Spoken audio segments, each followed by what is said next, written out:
Avec notamment du côté de Courtrai des flancs qui risquent de cavaler, de courir au Kansé sous la harangue de Vorkautoren, qui doit être relativement satisfait de ces 20 premières minutes de la part de son équipe. Il ne manque qu'une chose forcément, ce sont les buts. Et c'est un carton rouge. Eh bien, première faute qu'il commet. Alors on va revoir au Kansé qui déboule. Ouais, mais c'est logique, c'est logique, les deux pieds en avant, le tacle dangereux. Enfin, quoique, ouais, il en plie un sous d'autres angles. Pour Chevalier, c'est récupéré par les Anversois. Lamkelze avec Refalo fait une course. Lamkelze qui va tenter d'enrouler pied gauche. Mais attention, ce ballon était touché. Lamkelze qui réclame une faute de main. Attention à ne pas sortir de son match non plus. Qui reste calme. Effectivement, là, il s'est fait une opinion. Et on va la connaître. Alors, quelle est la décision? C'est un penalty qui est accordé, visiblement. Alors, on revoit l'envoi bien travaillé de Lamkelze. Possibilité donc de mener au score. Refailov qui s'élance et qui le marque. C'est puissant et imparable pour Ilic. Le nombre de buts inscrits par Dieu merci Mbokani. Ce sont désormais les deux meilleurs buteurs du matricule 1. En position de marquer aux alentours de la surface de réparation. C'est sans doute ça la leçon pour les Anversois. Nouveau pénalty dans cette rencontre. Eh bien, c'est vraiment une histoire d'arbitrage pour le moment. Aux yeux de Monsieur Diric qui indique le point de pénalty sans aucune hésitation. On va voir ici, ce sera nettement plus simple à revoir. Et soit ça va se compliquer pour les Courtraisiens qui devaient absolument égaliser rapidement.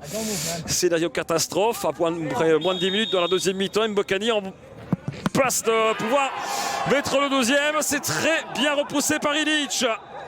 Un corner à suivre. Et ballon pas suffisamment très bon timing, très bon tempo de la part d'Ilic. Refailov pour un nouveau corner. Et cette fois ça part bien. Deuxième poteau avec une tête qui rentre.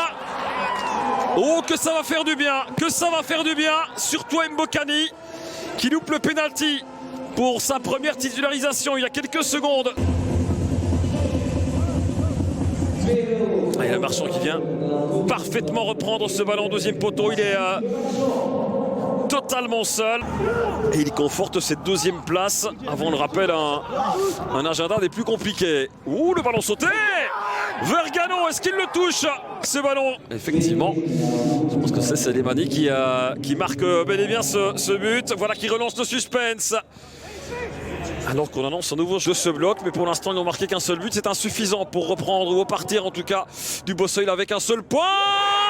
Et il suffit de le dire pour que Zinho Gano, là il n'y a absolument aucun doute là-dessus.